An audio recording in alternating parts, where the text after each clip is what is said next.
18 pongo en conocimiento de la mesa que se encuentra encargado de la dirección de la presente sesión el asambleísta Diego Franco.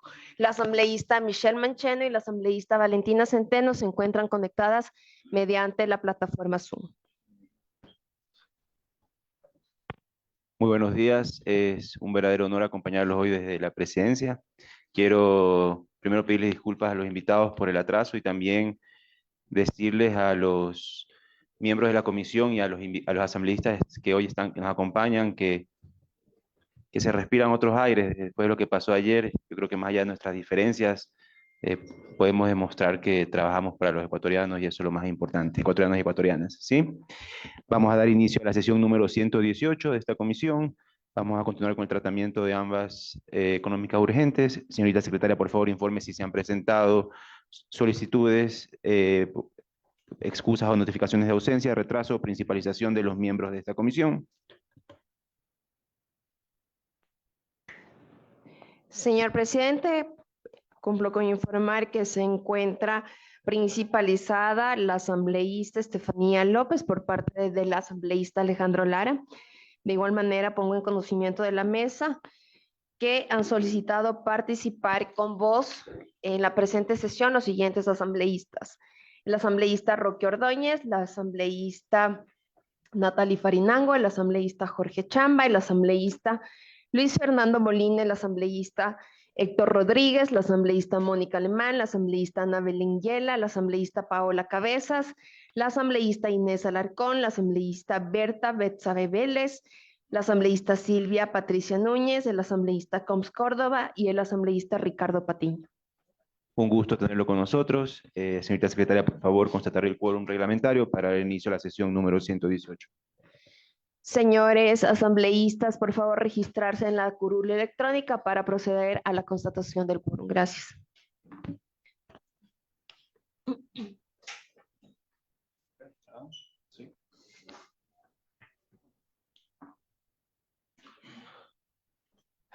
Sí, sí.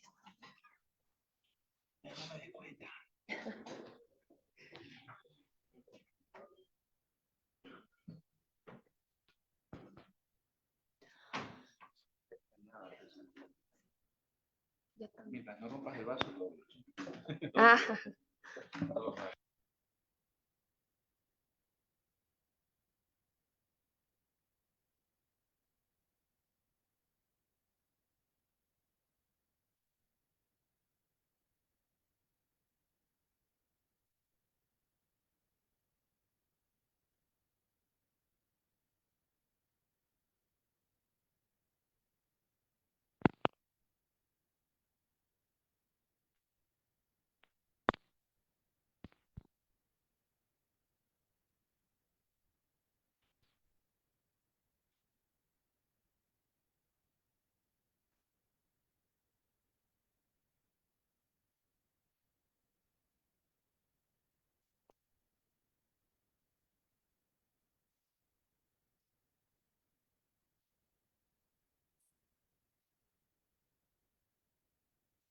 Señor presidente, cumplo con informar que con 9 asambleístas presentes en esta mesa y a través de la plataforma Zoom contamos con el quórum legal y reglamentario para instalar la sesión número 118. Muchísimas gracias, señorita secretaria. Por favor, sírvase a dar lectura a la convocatoria del día de hoy.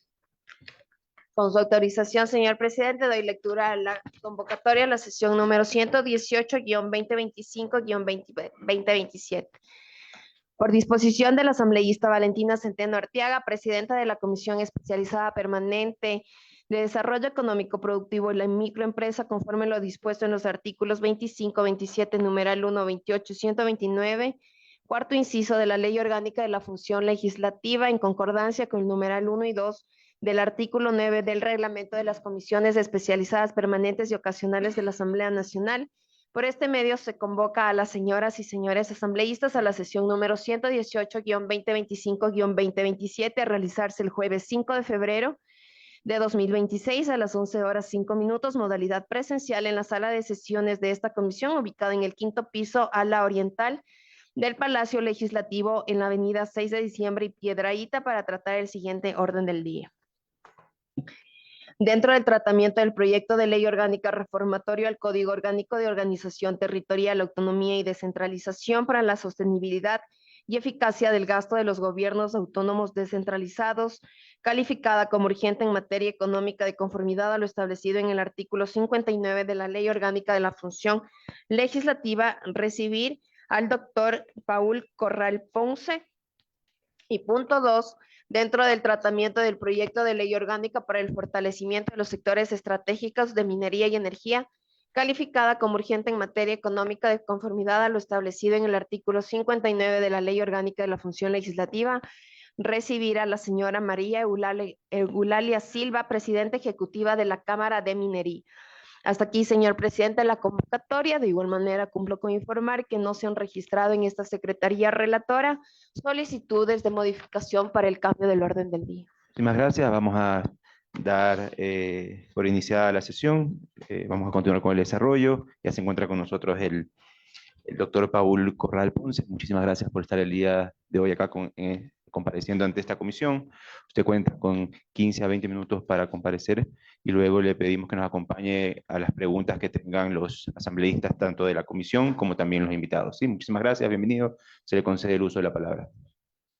Muchas gracias, señor presidente. Muy buenos días con todos los asambleístas, miembros de la Comisión de Desarrollo Económico, Productivo y de Microempresa, así como los asambleístas asistentes.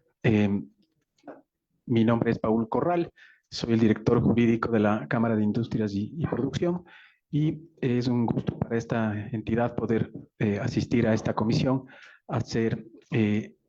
conocer nuestro criterio y nuestro análisis respecto del proyecto de ley orgánica reformatoria al Código Orgánico de Organización Territorial, Autonomía y Descentralización para la sostenibilidad y eficiencia del gasto de los gobiernos autónomos descentralizados, el famoso COTAD. Como les mencioné, dentro de la Cámara de Industrias y Producción, que representa alrededor de 62 sectores productivos, hemos hecho el análisis de este proyecto y tenemos la visión de respaldarlo por tener el objetivo de fortalecer la sostenibilidad fiscal subnacional. Adicionalmente, creemos que este proyecto prioriza la inversión en mantenimiento en infraestructura, en servicios públicos de calidad, en programas sociales y que tienen impacto directo con la competitividad y la calidad de vida de los ecuatorianos. Y por ende, esto va a favorecer al sector productivo y a la empleabilidad. La propuesta, desde nuestra forma de ver, corrige distorsiones estructurales en la composición del gasto de los GATS. Estos efectivamente deberían dirigirse sobre todo a la provisión de servicios básicos e infraestructura esencial. El proyecto creemos que es consistente con los principios establecidos desde la Constitución de la República de eficiencia, responsabilidad fiscal y desarrollo territorial. ¿Cuál es el problema que aborda esta reforma o que quiere poderla solventar?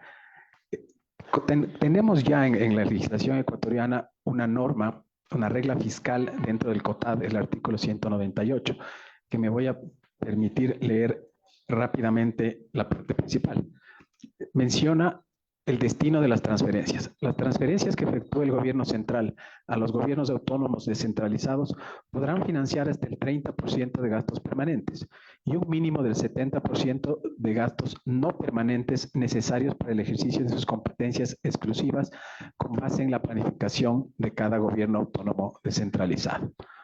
Esta norma que ya existe, a nuestro entender, no ha sido suficiente para que los gastos vayan a la inversión y provisión de los servicios públicos en los GATS.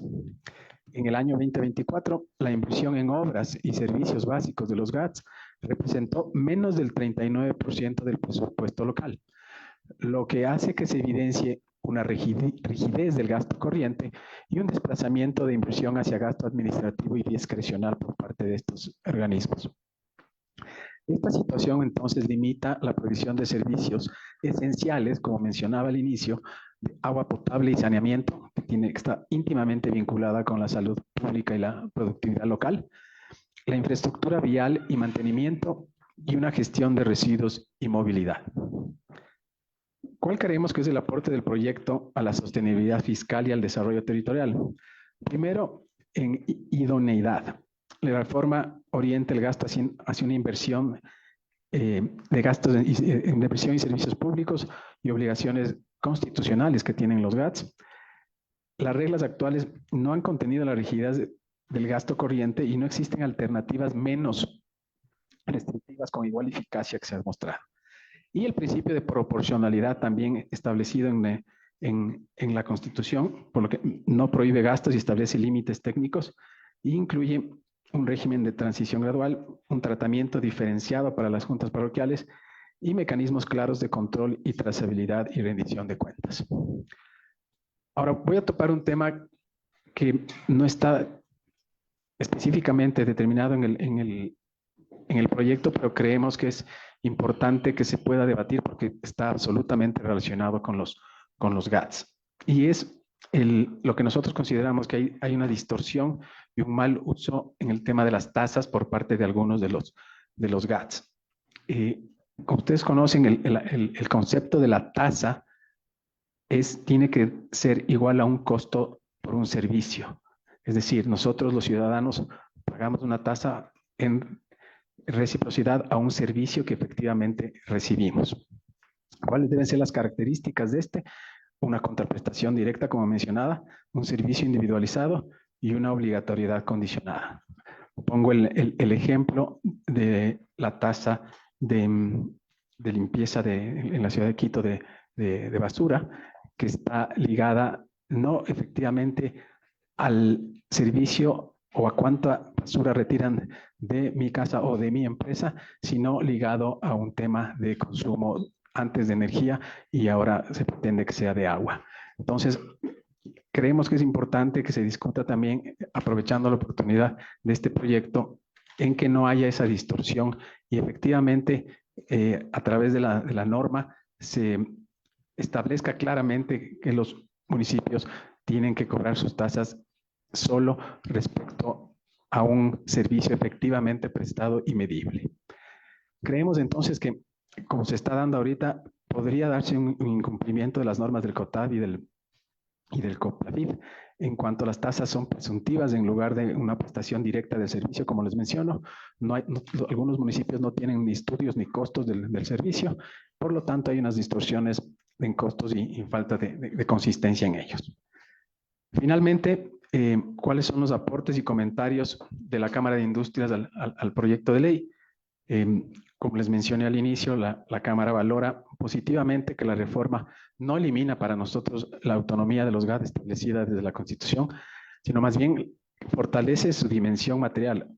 ¿Cómo es esto? Es que asegura que los recursos se orienten efectivamente a los objetivos que deberían estar, que son inversión, mantenimiento, infraestructura, etcétera. Se destaca la incorporación de una regla fiscal clara, verificable y con mecanismos de control que mejora la planificación y ejecución y rendición de cuentas del gasto subnacional. La Cámara considera adecuado el régimen de transición gradual y el tratamiento diferenciado para juntas parroquiales que son obviamente más pequeñas y están en la ruralidad, lo que permitiría obviamente una implementación ordenada y proporcional del proyecto. En base a lo que les comenté antes, también se debería prohibir el uso de bases presuntivas para las tasas y más aún si es que para ello no hay ni costos ni estudios. Finalmente, la Cámara resalta que una mejor composición del gasto público territorial impacta directamente en lo que nos interesa a todos como ecuatorianos y a nosotros particularmente como sector productivo, que es la competitividad, la provisión de servicios básicos y entorno productivo, generando así beneficios económicos y sociales sostenibles. Señor presidente, esa es nuestra intervención esta mañana. Doctor, muchísimas gracias. Vamos a dar primero paso a las intervenciones de los miembros de la comisión y luego vamos a dar paso a todos los asambleístas que deseen hablar. Les prometo que hoy sí lo haremos.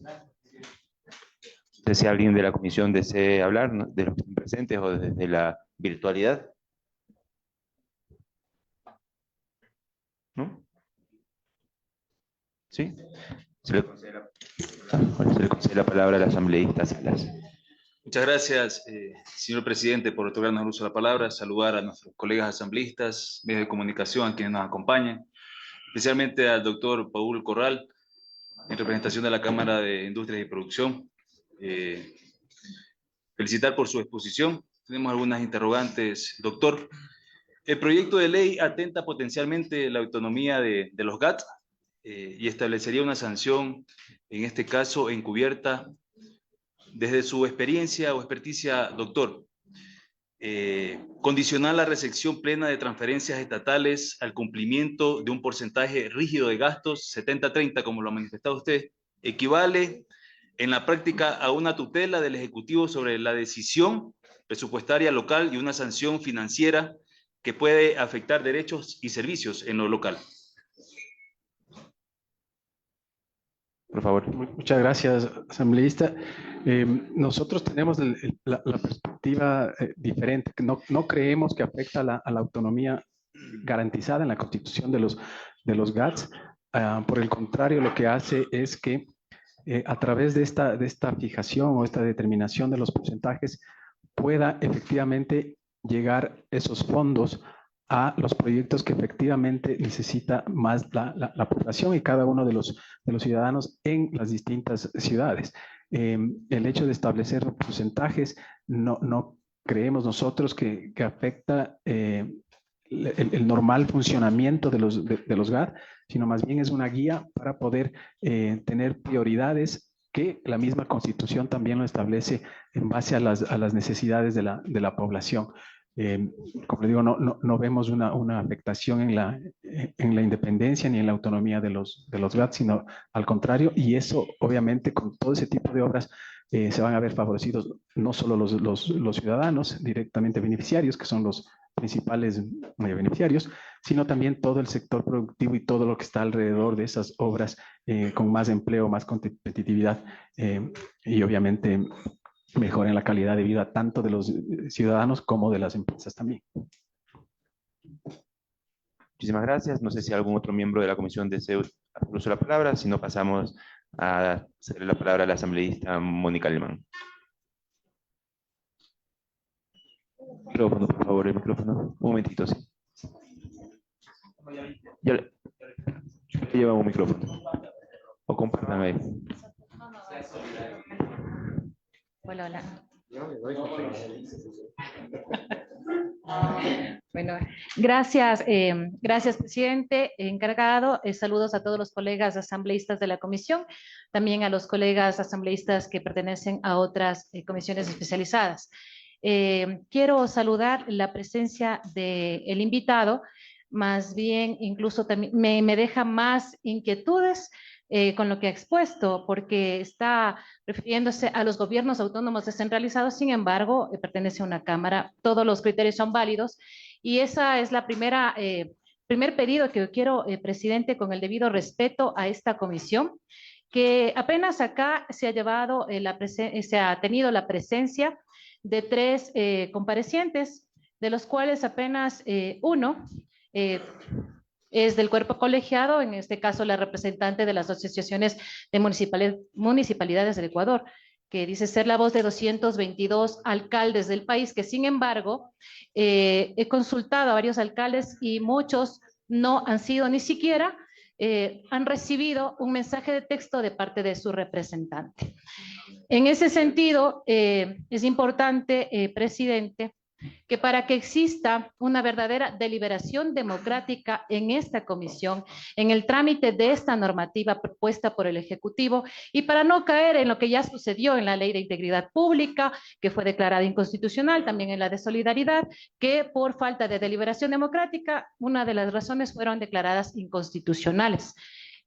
Hace un momento nuestro colega asambleísta realizó una inquietud si tenía vicios de posible inconstitucionalidad que atentaba contra la autonomía de los gobiernos autónomos descentralizados, pero mencionó que no, y yo sí creo que esta propuesta de ley sí vulnera la autonomía financiera de los gobiernos autónomos descentralizados, garantizado por los artículos 238, 240 y 272 de la Constitución.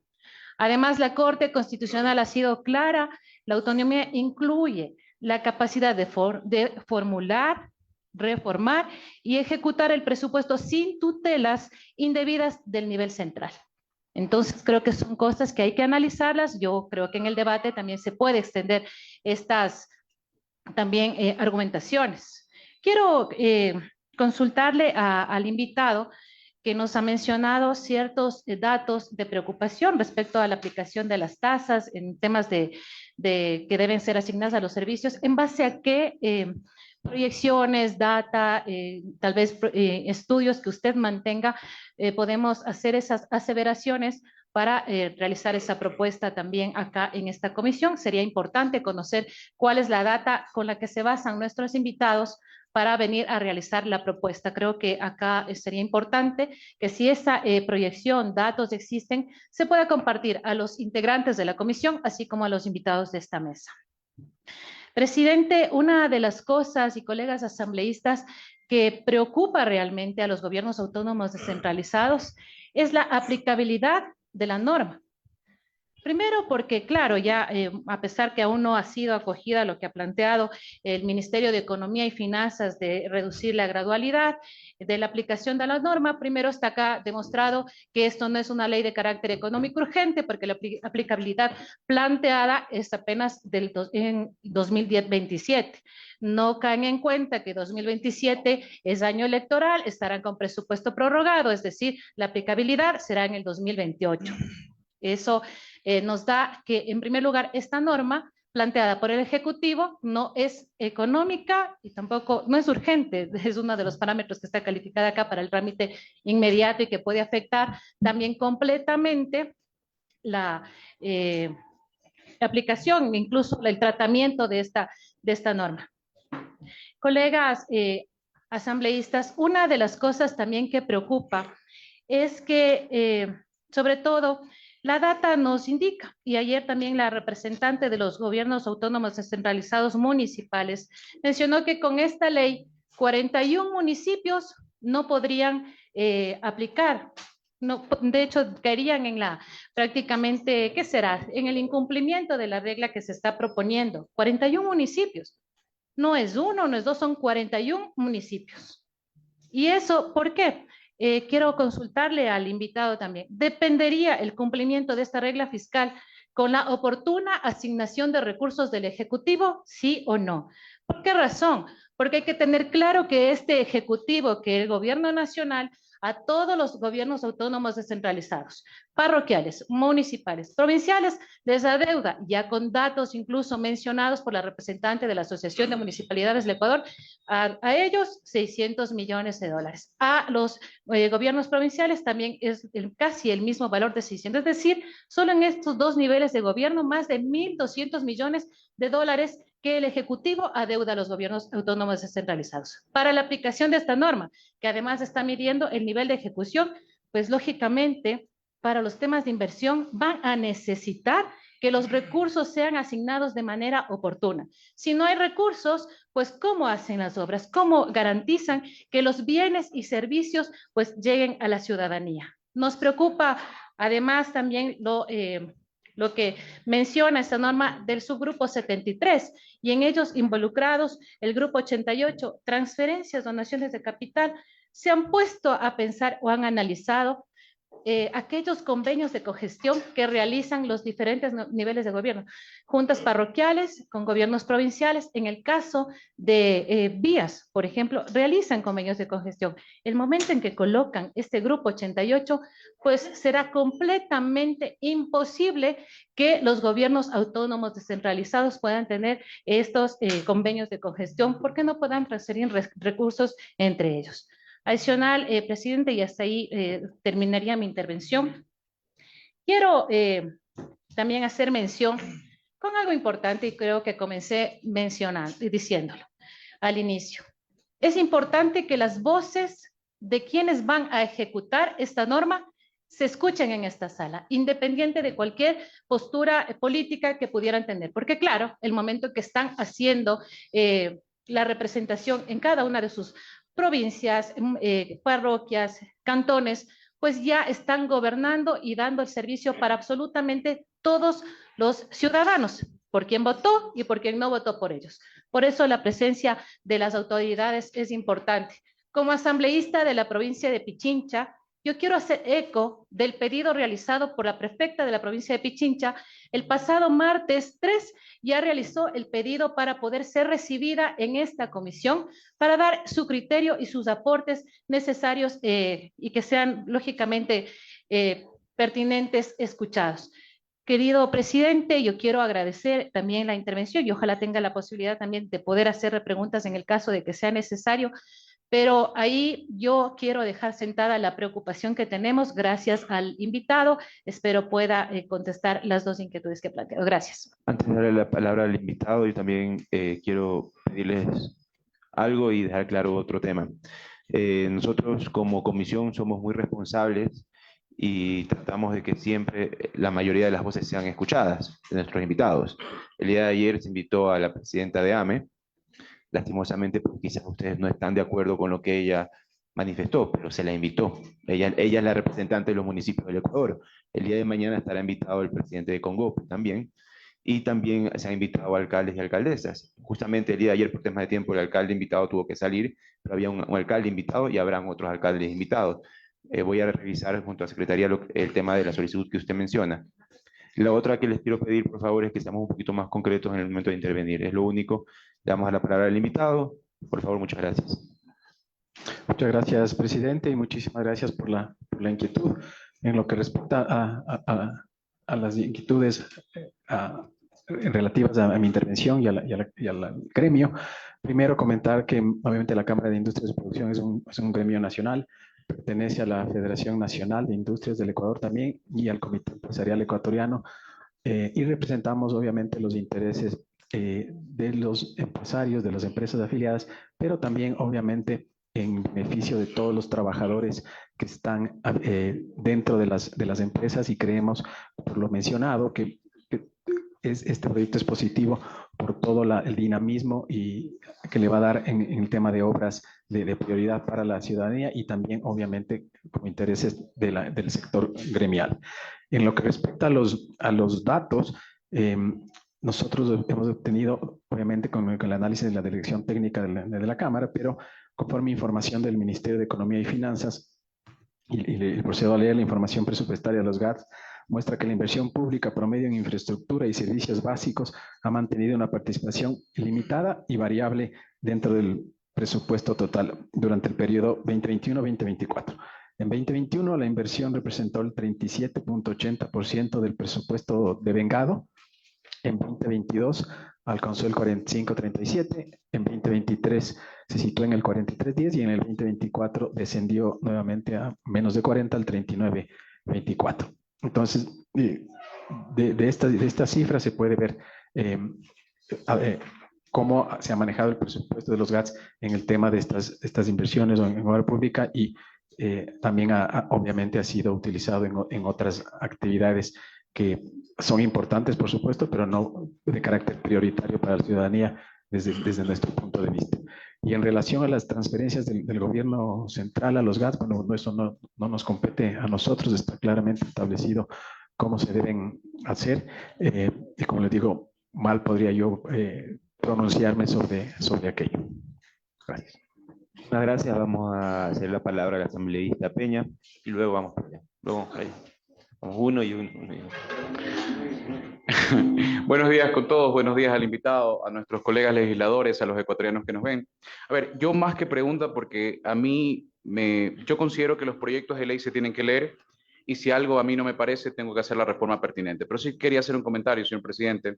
Básicamente escuché varios comentarios, ¿no? El primero al que me quiero referir es que entiendo que no se invite a todo el mundo o algo así. No, yo estoy de acuerdo y lo solicito también, ratifico que tiene que venir aquí todos. Porque si viene la prefecta, no quiere decir que yo no le voy a hacer preguntas, yo se lo voy a hacer. Así como ellos le pueden hacer acá, yo también lo puedo hacer. Entonces, y tengo varias preguntas para distintos alcaldes, porque resulta que yo mencionaba un tema el otro día y que a mí me molesta bastantísimo, y es el tema de Durán, que sigue sin agua, después de que a una alcaldesa se le dio todo el dinero, está sentenciada por peculado.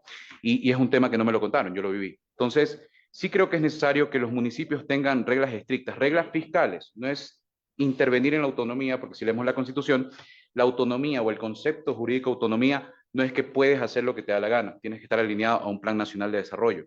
Eso es autonomía. Ahora, hablando del tema en materia económica, la Corte fue clara, la forma, no el fondo de los artículos. En su momento, una Corte que, como bien sabemos, dijo que no estaba determinado el interés público justamente en la segunda ley que teníamos. En el COA estaba clarísimo, entonces no es una Corte tampoco muy fiable. En el matrimonio igualitario te dice hombre-mujer y ellos fueron por fuera de la ley, que se llama en este caso, pues, hacer una ponderación de derechos, lo cual es correcto, pero no lo hacen en otros casos. Entonces, refiriéndome a esto puntualmente, la urgencia económica la define según la misma Corte, a la que a veces le dicen que es buena, pero a veces le dicen que es mala. Para mí son malos, ya lo estoy diciendo porque claramente el interés superior estaba determinado en el COA como norma supletoria, pero no le pararon bola. Entonces, teniendo claro eso, se define por, la misma Corte lo dice, la Presidencia de la República. Se está haciendo de esa manera. Yo creo que los artículos están hablando de un tema puntual, económico. La urgencia económica no quiere decir cuándo se aplica, sino la necesidad dentro del plan de desarrollo. Se llama urgencia sustantiva en materia económica. Se está cumpliendo con eso, para aclararlo, y estoy de acuerdo, repito, en temas, esto quería hablarlo en derecho, porque para eso estoy aquí, pero estoy de acuerdo y recalco lo que dice pues la asambleísta alemán. Aquí tienen que estar todos invitados, ¿ya? Y así lo vamos a tratar de hacer. Ya, ese es el compromiso que asumimos como comisión, pero sí quería aclarar esto, porque muchas veces nosotros, no por maldad, a veces es desconocimiento, no lo sabemos todo en la ley, y los ecuatorianos también se pueden confundir. Es importante que estos temas los expongamos, porque sea lo que sea, es nuestro trabajo dentro de la comisión. Eso quería dejar claro. Y para nuestro invitado, yo sí quisiera que nos enfoquemos más que en lo jurídico, en lo didáctico, para que los ecuatorianos, como siempre digo, que son los que nos ven y tienen dudas, puedan entender desde su punto de vista de las cámaras, correcto, cuáles son los aspectos positivos y negativos, que los recalque, ¿ya? De manera más didáctica, tranquilo, con palabras comunes, porque muchas veces los ecuatorianos están escuchando y escuchan urgencia económica, escuchan lo uno y lo otro y no lo entienden porque no tienen la obligación de hacerlo, y nosotros tenemos la obligación de comunicar. Entonces, sí quisiera que ratifique lo positivo y lo negativo de un punto de vista más didáctico, para que los ecuatorianos nos quieran escuchar. Muchas gracias, señor presidente. Gracias, presidente. Muchísimas gracias. Primero, comentar que respecto de la autonomía, estoy de acuerdo con los comentarios vertidos. Creo que es así también como nosotros lo vemos. Y en relación ya al efecto que tendrían los ciudadanos con esta reforma, es básicamente que tendrían la posibilidad de que su gobierno local invierta en proyectos de prioridad, sobre todo de obra pública, que es lo que necesitan a nuestra forma de ver de manera prioritaria. Es decir, van a de cerca ver las obras, no rápidamente, todo obviamente va a depender de qué tipo de obras, pero van a sentir que efectivamente su gobierno local los está sirviendo, que eso es para lo que está ahí. Eso es un criterio personal y cómo veo el efecto que podría llegar a tener esta reforma. Muchísimas gracias. Vamos a hacer la palabra a la asambleísta Molina y luego vamos con la asambleísta Farinango. Y luego vamos con usted.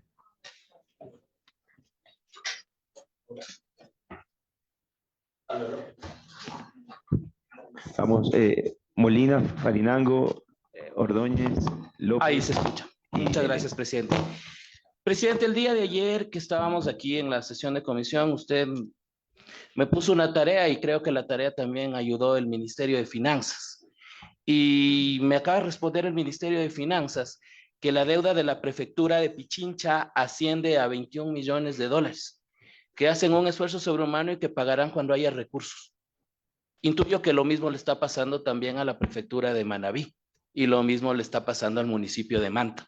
Entonces creo que habría, presidente, y lo voy a solicitar por escrito, solo como un punto ahí, de que debería en ese sentido haber una aclaratoria respecto de finanzas, porque el día de ayer se dijo que se van a cumplir, que solo se debe noviembre y diciembre. Hoy día me dicen, roguemos por Dios que haya dinero para poder pagar porque hacemos esfuerzos. Y quiero comenzar con eso porque estos 21 millones de dólares que le debe a la prefectura, presidente, sensible con el razonamiento del día de ayer, resulta que son impedimento para que la prefectura de Pichincha pueda invertir en los efectos del invierno en los 7 cantones de Pichincha, especialmente en el noroccidente. Y resulta que estamos apretados porque no puedo atender a Puerto Quito, no puedo atender a Pedro Vicente Maldonado, porque tienen en este momento dificultades con el invierno y eso se traduce, el incumplimiento se traduce en menos obras, pero en un invierno que está afectando al noroccidente, no podía como asambleísta de los cantones de Pichincha dejar de levantar mi voz en ese sentido. En segundo lugar, creo que voy a dar un poco de contexto, presidente, a la intervención y a la propuesta, porque creo que hace falta una verificación teórica de lo que significa los servicios básicos, los servicios públicos propios e impropios para la determinación de una división que viene desde la Constitución. Impuestos, tasas y contribuciones. La contribución siempre está anclada a una contraprestación visible. Si yo el día de mañana invierto en alcantarillado, tengo que, como comunidad, pagar mi contribución especial de mejoras por el alcantarillado. No ocurre eso con las tasas, porque las tasas, al ser servicios públicos que no son cuantificables, se establece una graduación o un porcentaje que debemos pagar todos los ciudadanos para que este servicio pueda llegar a la totalidad. Y ahí va mi pregunta respecto de la propuesta que acaba de presentar el representante de la Cámara, porque habría, para mi criterio, quiero que me aclare la base jurídica, el fundamento técnico, de cómo podemos mezclar una contribución especial de mejoras con una tasa, que son criterios jurídicos totalmente distintos. Los municipios tienen que tener tasas para la prestación de los servicios públicos y una graduación sin una metodología, porque hasta ahora, a menos que usted me diga que ya lo tiene, teóricamente, económicamente, no existe una base para la cuantificación de una tasa.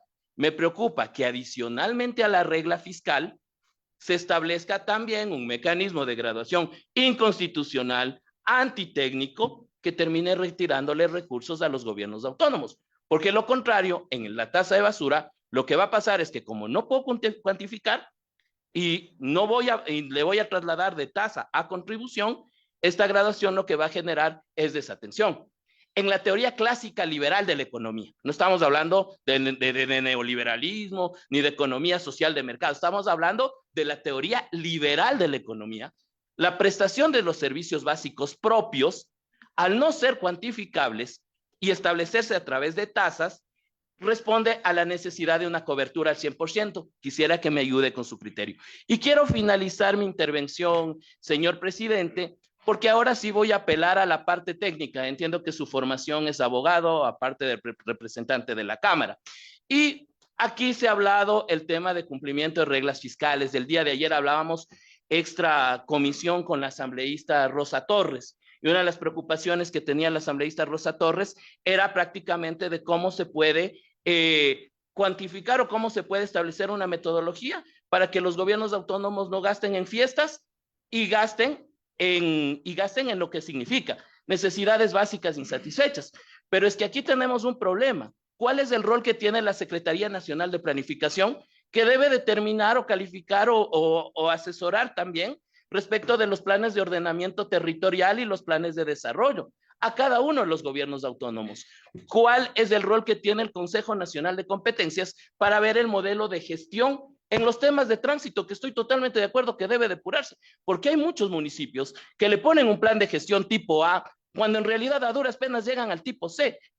Pero sí me parece importante, y quisiera apelar a la experticia en materia de derecho, de saber cómo podemos nosotros robustecer la Secretaría Nacional de Planificación y el Consejo Nacional de Competencias a su criterio, porque me parece además, presidente, que lo voy a enviar por escrito, que estas dos entidades deben comparecer acá, porque no pueden estar de adorno. Su rol es precisamente el que necesitamos en este momento. La Secretaría Nacional de Competencias, presidente, es la que le dice, oye, GAT, no gastes en fiestas. ¿Dónde están tus necesidades básicas insatisfechas para determinar en qué necesito cumplir la inversión? Entonces, me parece que esos son temas importantes que quisiera que un poco me aclare, sobre todo el tema de la tasa, porque desatención a través de una gradualidad antinatura desde la economía liberal sí afectaría constitucionalmente y desatendería a los sectores de la población que tienen los servicios básicos propios, públicos propios, perdón. Gracias.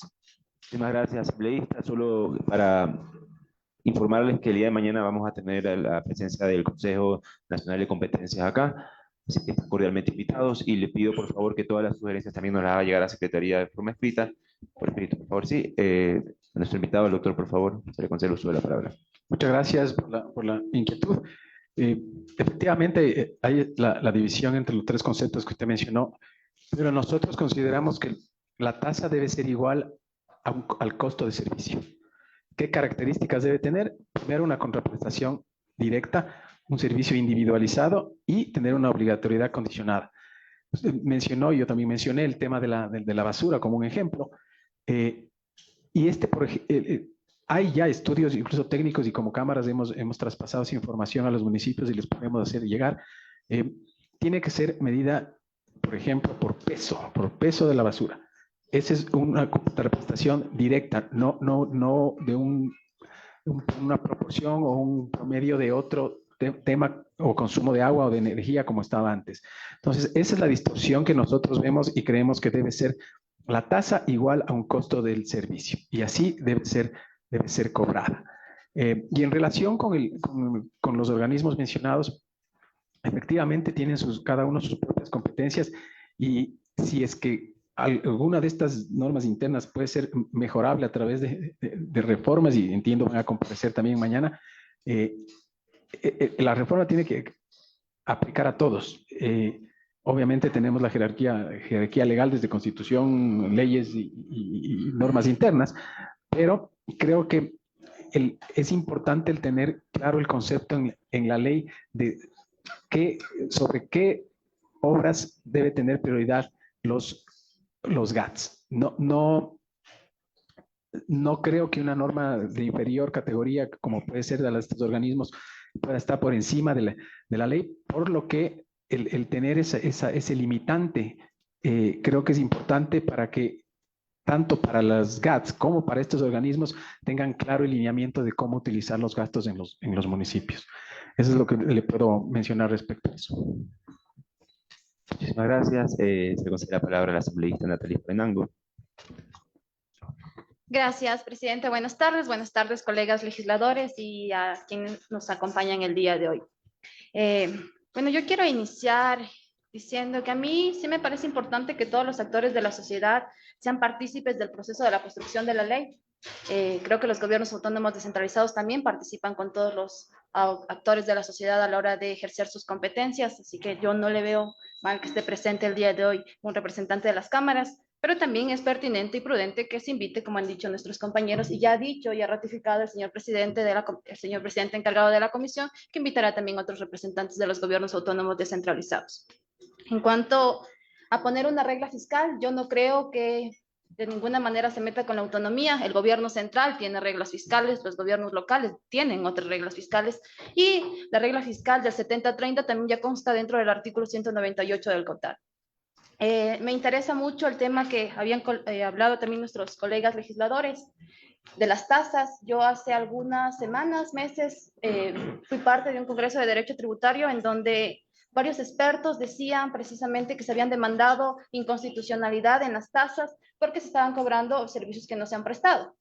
Y creo que es un tema que hay que solucionar, porque no se han entendido el sentido de las tasas que deben tener esa contraprestación, pero no he logrado entender con claridad cuál es exactamente la propuesta, porque ya la norma, digamos, lo regla eso, pero cuál es la propuesta que ha venido a poner en la mesa. Eso nada más es mi pregunta. Muchísimas gracias.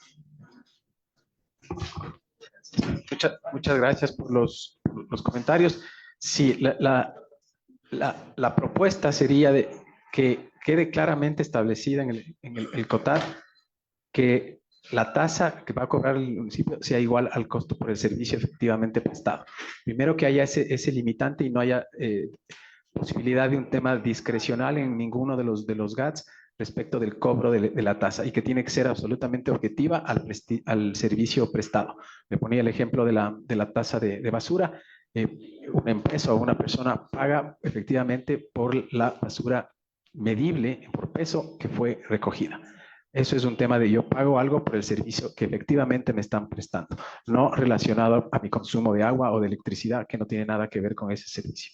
Obviamente es un tema más técnico, como le digo, se ha desarrollado ya fórmulas incluso respecto de eso, que obviamente tiene también un tema de instrumentar, no es fácil la posibilidad de que los municipios instrumenten este tema de mediciones, pero creo que a eso es lo que debemos tratar de llegar, más aún en estas épocas, ya que todo un poco más, que la tecnología nos ayude en todo. Entonces, la primera propuesta, para que se analice aquí internamente es que se deje claramente que tasa es igual a costo de servicio por algo claramente o objetivamente pactado.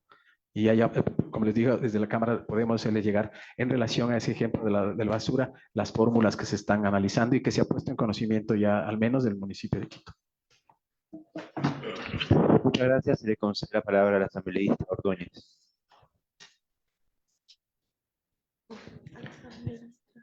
Muchas gracias, señor presidente. Un saludo cordial a todos mis colegas asambleístas. Saludo la predisposición, señor presidente, de usted de poder abrir los espacios y poder recibir diferentes observaciones y sugerencias de los diferentes asambleístas. Es importante recibir a todos, indudablemente, pero también es importante tener las voces de quienes ejercen las diferentes políticas públicas. Entiendo que el doctor Paul Corral, según palabras propias, hacía referencia que está en estos espacios para defender los intereses de los empresarios, y eso está bien. No creo que sea nada malo. Revisaba su experticia, que es experto en derecho laboral, en propiedad intelectual, en solución de conflictos. Muy bien, estimado doctor. Pero sí me quedan dudas de las diferentes intervenciones que usted hacía referencia. Voy a empezar por lo último, cuando hacían referencia al tema de las tasas, que indudablemente yo no sé si es que por parte del gobierno realmente se pretende o se busca fortalecer los gobiernos autónomos descentralizados en razón de que hace algunos meses, recuerden que eliminó el contrato con 41 municipios a nivel nacional sobre la tasa de recolección de basura que se venía haciendo históricamente. Más de 41 municipios, de hecho, presentamos un proyecto de ley reformando el artículo 60 de la Ley Orgánica del Servicio Público de Energía Eléctrica, que ya los municipios tenían una forma legal de venir recibiendo y cobrando la tasa de recolección de basura, la recolección de basura que no estaba indexada que no estaba indexada al cobro de la planilla eléctrica. Me queda ahí algunas dudas. El proyecto de ley, hemos escuchado varias voces de muchos alcaldes y prefectos de las diferentes tendencias políticas. Yo personalmente he hablado con varios alcaldes, no se les está consultando, más bien nos sorprende mucho la posición que tenía la presidenta del AME Nacional, que está bien, tiene una posición, pero indudablemente aquí se debería ver reflejado no la posición personal partidista con el gobierno nacional. Aquí se viene a representar la diversidad de los 222 municipios. Yo he conversado, digo, con muchos de ellos y tienen serias dudas de que realmente se está afectando la autonomía de los gobiernos autónomos descentralizados, la autonomía política, administrativa y financiera.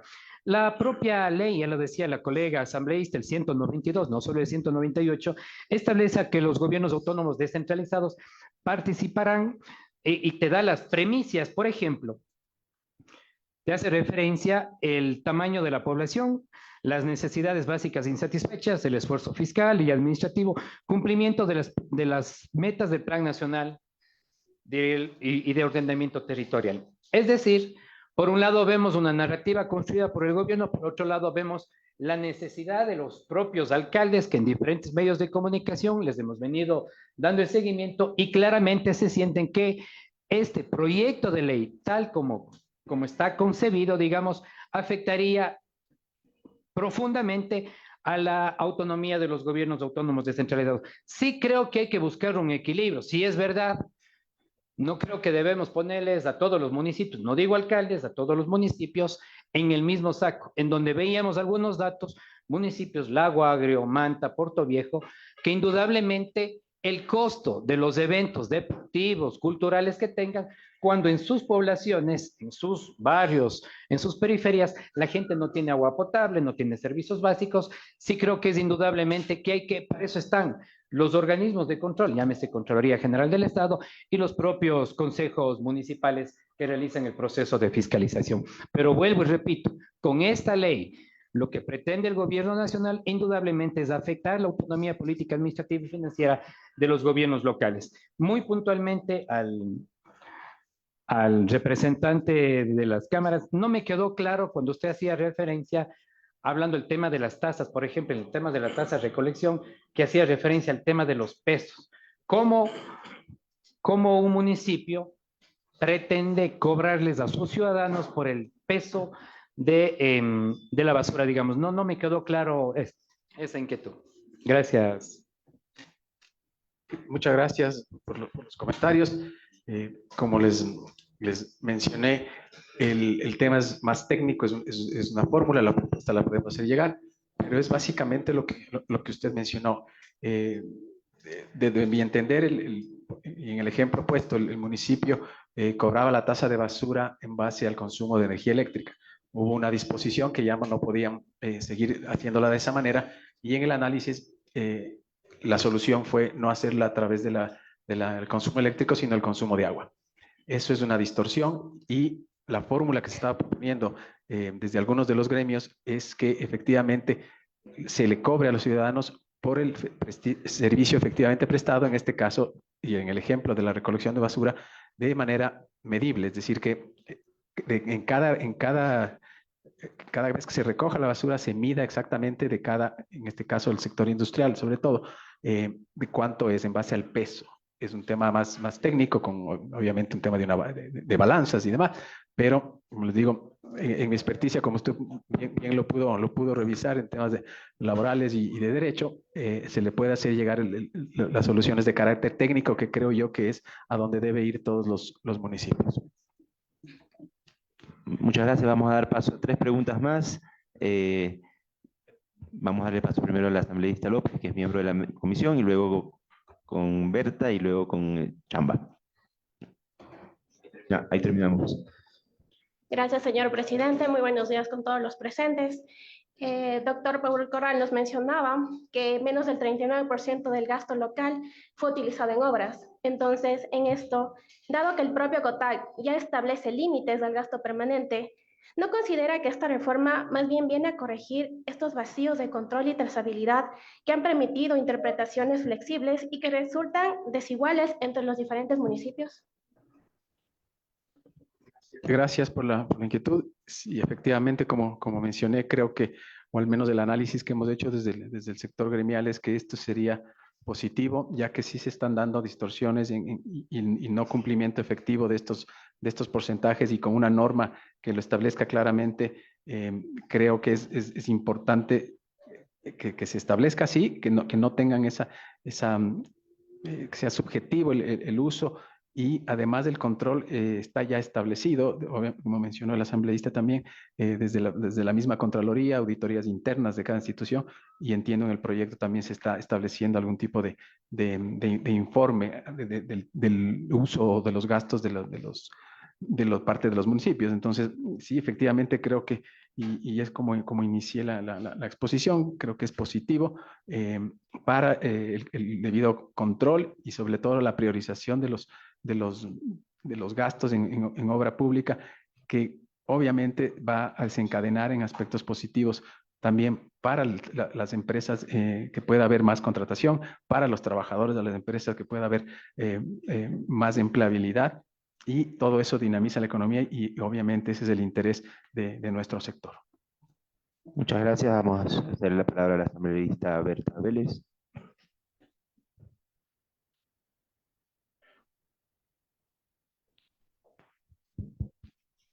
Muchas gracias, señor presidente. Buenos días, señores comisionados, compañeros asambleístas,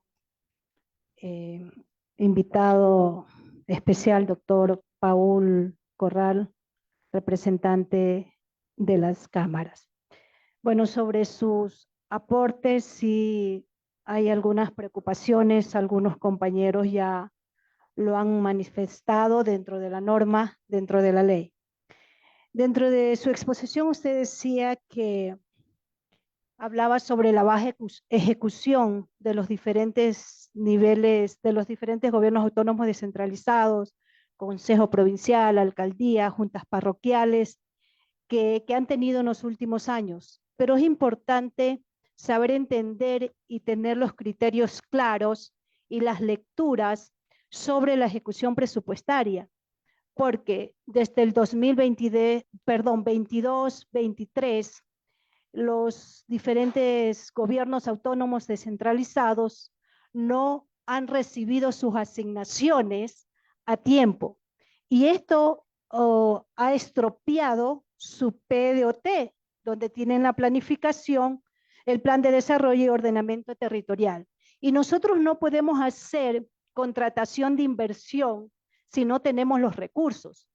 Y un proceso de contratación lleva su tiempo. Entonces, claro que tienen baja ejecución porque no tienen los recursos para hacer las contrataciones a tiempos y adecuada. Y no sé cuáles son los criterios que ustedes vayan a aplicar en esta norma que están proponiendo de acuerdo a la ejecución presupuestaria.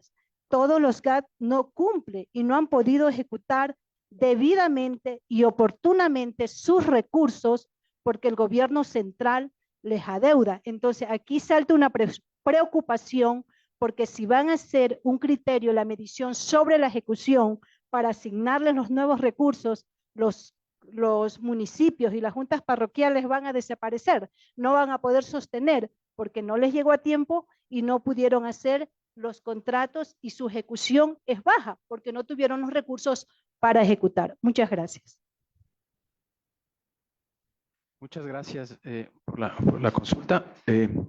Sí, yo me uno a su preocupación respecto del no pago, o sea, a tiempo de las asignaciones. Como les dije, eso es un tema que corresponde ya al gobierno central y me uno en el sentido de que muchos de nuestros afiliados también en algunos momentos tienen deudas o no han sido cancelados efectivamente a tiempo en algunos de estos contratos y hemos también enviado nuestras comunicaciones y preocupaciones al gobierno para que puedan hacerse esos pagos. Sin embargo, respecto de los porcentajes que le mencionaba yo, sí, efectivamente, unos son en menos del 40% en inversión, pero obviamente hay otro gran porcentaje de pago, obviamente, en el tema de empleados y temas administrativos de los municipios y otros en actividades que para nuestro entender no son prioritarias y deberían ser, que son importantes, pero que deberían ser efectuadas posteriores al tema de las inversiones, como les mencioné desde el inicio.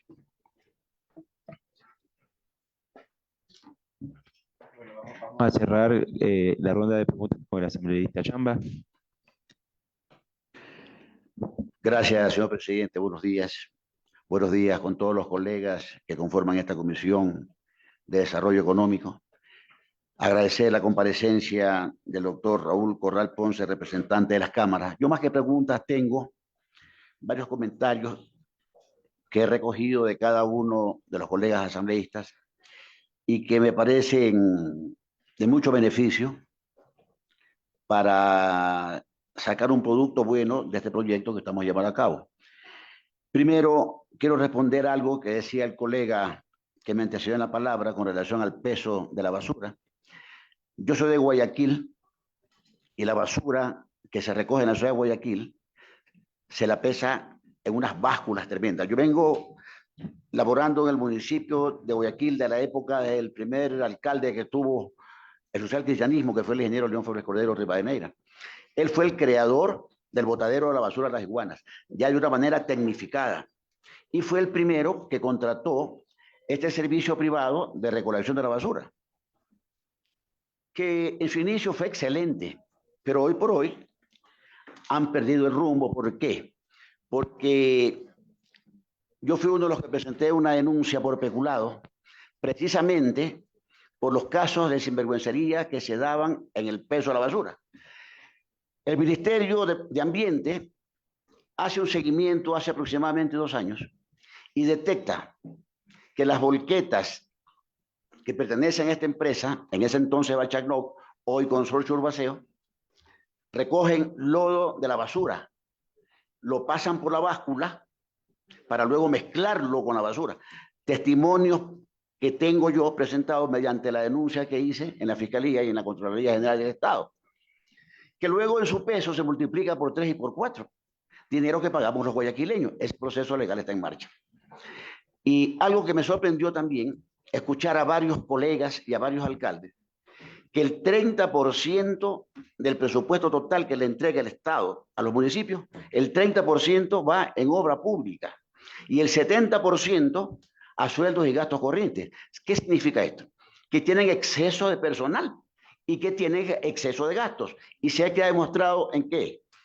En que, bien decía un colega, que estos dineros son mal utilizados en fiestas, agasajos, eventos deportivos, cuando hay municipios que no tienen alcantarillado, cuando hay municipios que no tienen agua potable, como bien decía mi colega Peña, como el caso del Cantón Durán, donde hubieron también alcaldes sinvergüenza, producto de ellos, hoy se encuentran detenidos, donde producto de este gran problema de la escasez del agua potable, el Estado hizo varios aportes y lo disfrazaron como estudios, y ahí es poco difícil calcular lo económico, y pues ahí comenzó también la desgracia para este cantón, del cual también yo fui uno de esos moradores y conozco la problemática exactamente. Durán viene con este gran problema aproximadamente hace 30 años. Han pasado varios alcaldes y ninguno ha logrado solucionar el problema. Durán todavía en pleno siglo XXI, la gente se baña con tarrina en el centro de Durán. Mire usted, teniendo dos tremendos ríos que los abrazan. Desgraciadamente han habido municipios o alcaldes que desvían los fondos para otro tipo de obra o se lo terminan llevando al país, que decirle la verdad. Producto de ellos están detenidos. No han logrado demostrar que con el dinero que le dieron, qué obra han realizado.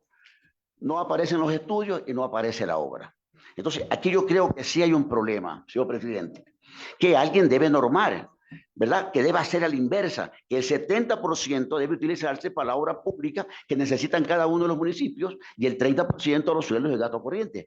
Y otro tema que me llamó también la atención, ayer estuve presente aquí y escuché también a la ministra de Energía, Inés Manzano, donde nos trajo una buena noticia, que los municipios van a recibir regalías de lo que produce la minería legal, ¿ya? Pero aquí también echa la ley y echa la trampa.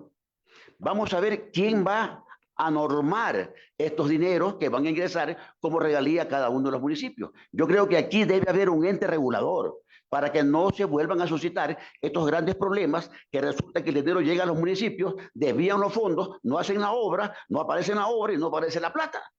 Entonces, simplemente eso como comentario, señor presidente. Muchas gracias por la participación. Muchísimas gracias. No tuvimos pregunta, ¿verdad? No, solo fueron comentarios.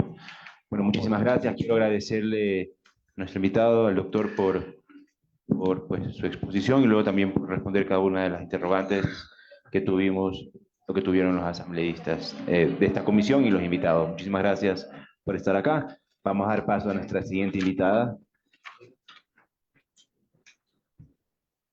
Muchas gracias con todos. Muy buenas tardes.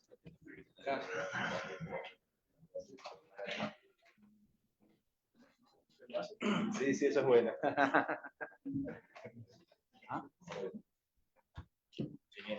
Es la señora María Eulalia Silva, presidenta ejecutiva de la Cámara de Minería. ¿Sí? Bienvenida, señora María Eulalia, qué gusto tenerla acá con nosotros. Usted ya vio la dinámica de la sesión, usted va a comparecer ante la comisión, gracias por aceptar, y luego pues a responder las preguntas que tengan los asambleístas en caso de ser necesario. Usted cuenta con 15 a 20 minutos para comparecer y en este momento voy a ceder la presidencia de forma momentánea al asambleísta Sergio Peña. Tengo que retirarme por 10 minutos, pero regreso, ¿sí? Quedan en buenas manos. Ya regreso.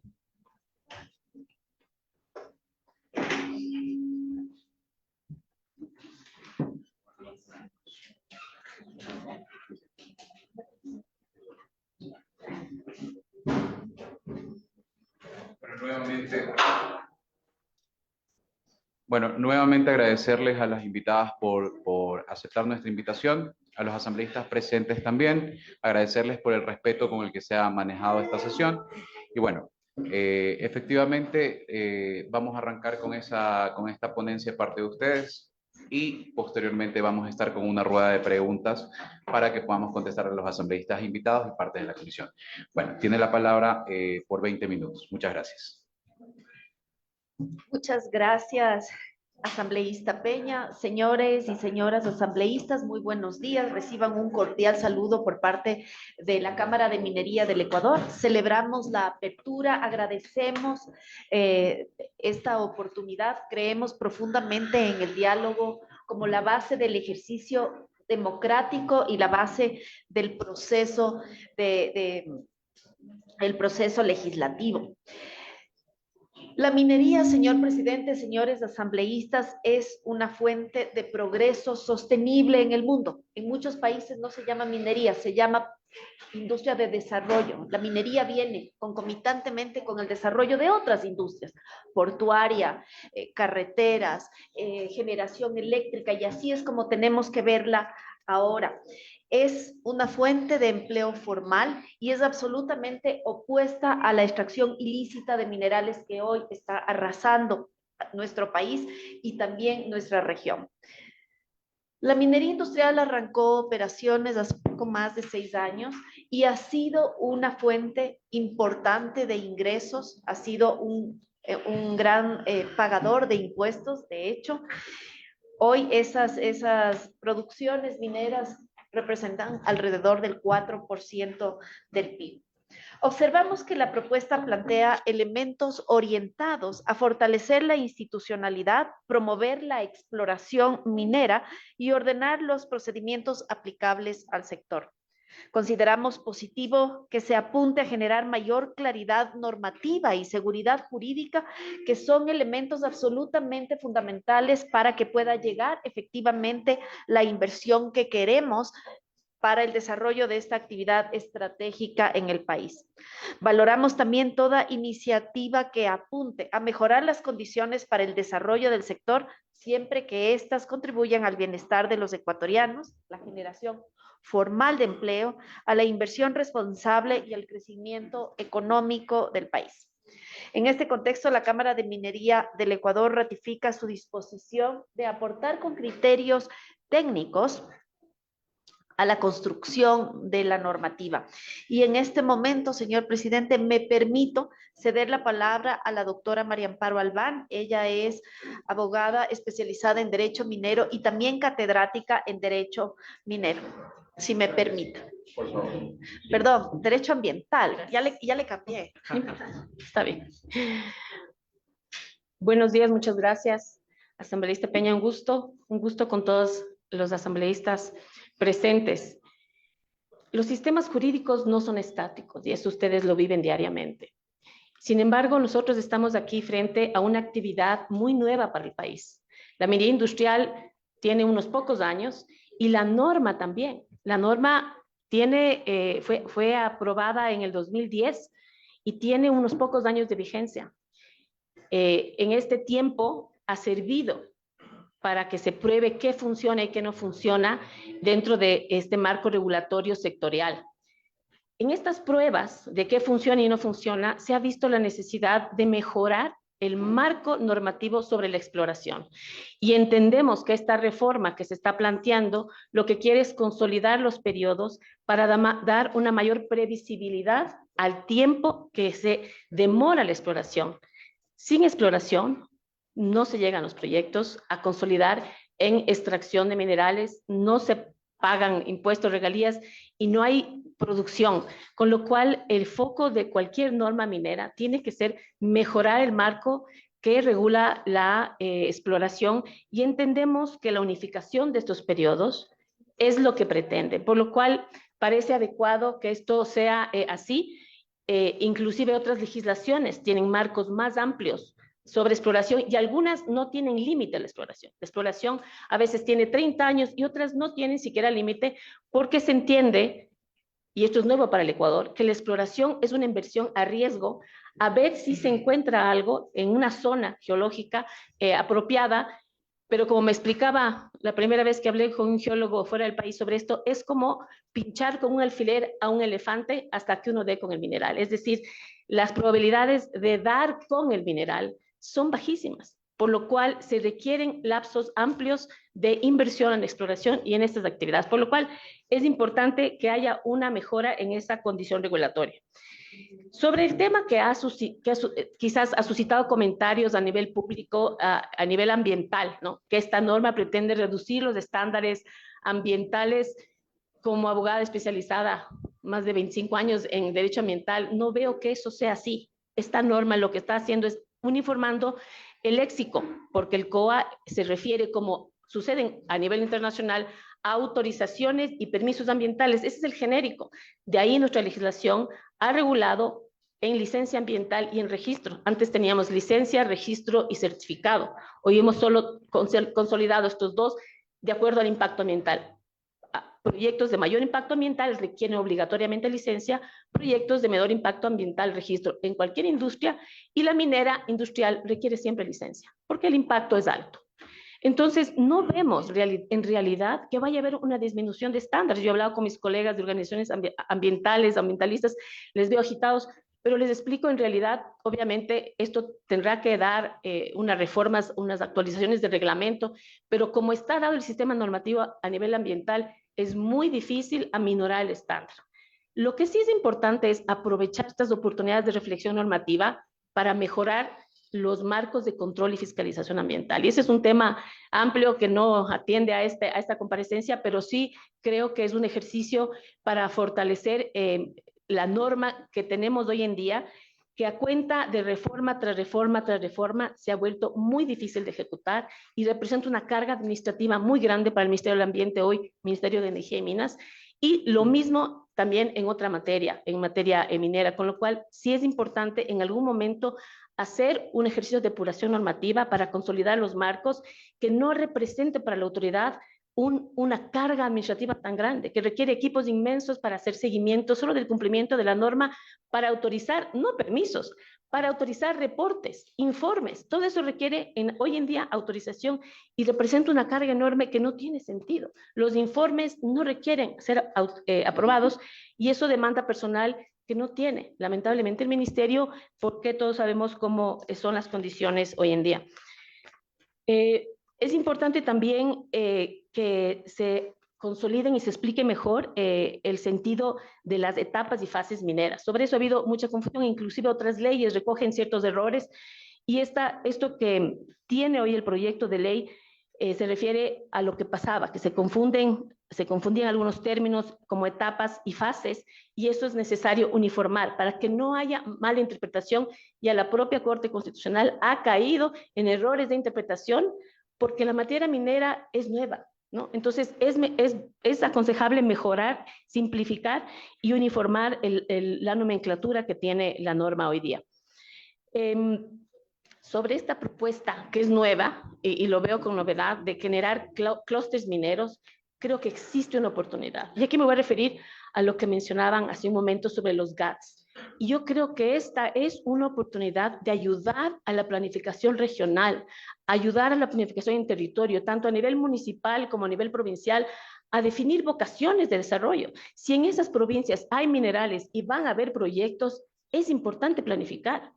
Los minerales que tiene el Ecuador, si bien hoy día son apetecidos en el mercado internacional y hay un interés enorme, estamos compitiendo contra países que tienen mejores condiciones legales y de infraestructura física.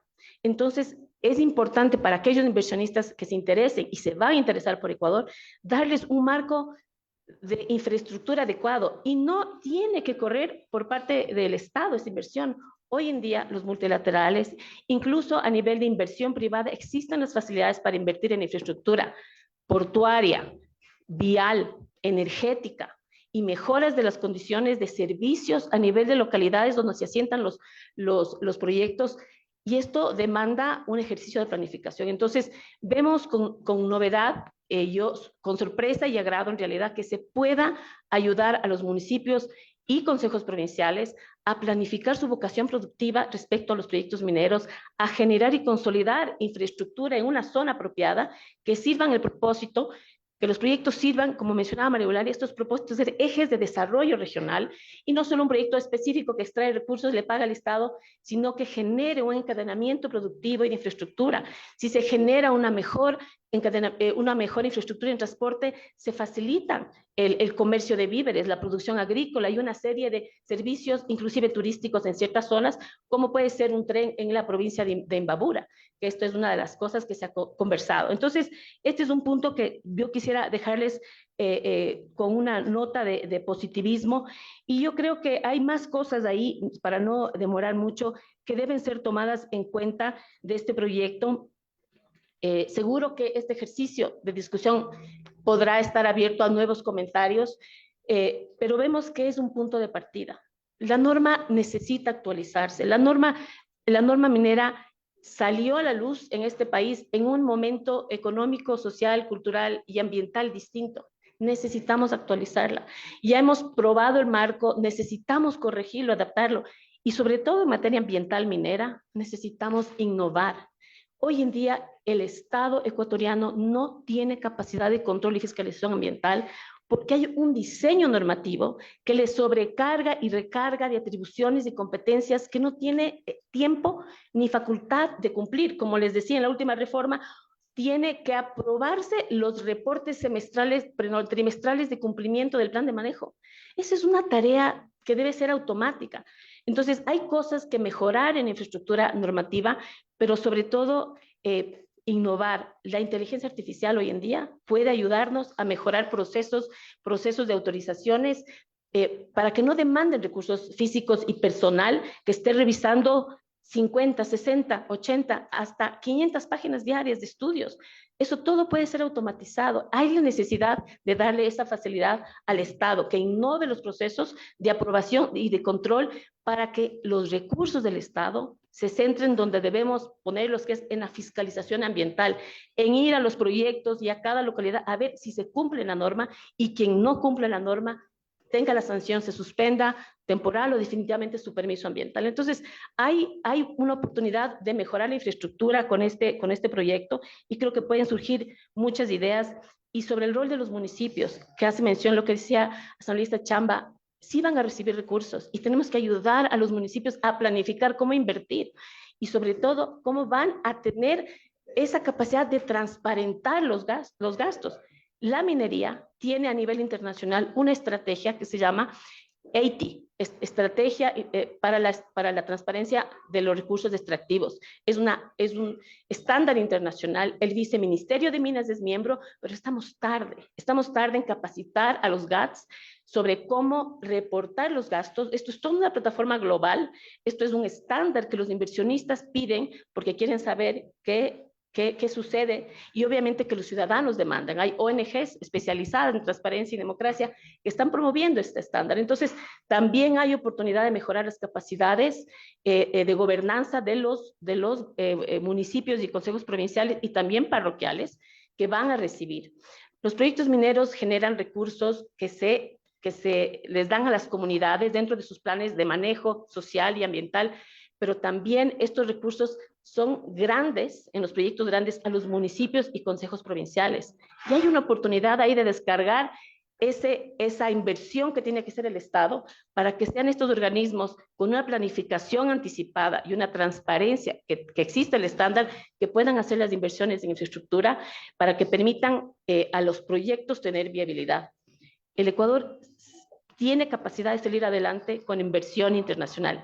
La minería industrial no puede ser desarrollada con inversión doméstica porque la economía ecuatoriana no tiene esos recursos. Estamos hablando de billones de dólares que se requieren para desarrollar minas grandes. No tiene la capacidad. Entonces, para atraer esos recursos internacionales, debemos brindar ciertas facilidades. Un marco normativo claro, ágil, innovador, transparente, estable, con altos estándares ambientales y sociales, porque la inversión buena internacional requiere de estándares ambientales y sociales, si no, no llega. Es decir, en ese sentido, la minería industrial responsable está alineada absolutamente con el objetivo y de la tutela de los derechos ambientales, sociales y los derechos de la naturaleza. Entonces, hay una oportunidad, tendremos que ayudar a la minería pequeña y a la minería artesanal a desarrollar sus propios métodos y los estándares, pero este marco es importante para clarificar el escenario de atracción de inversiones que el país necesita, porque hoy día compite con muchísimos países de la región solamente y a nivel internacional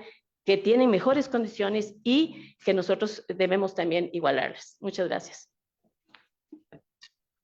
No, muchísimas gracias a ustedes, su exposición súper clara. Yo creo que haciendo las cosas de la misma manera no vamos a obtener resultados diferentes.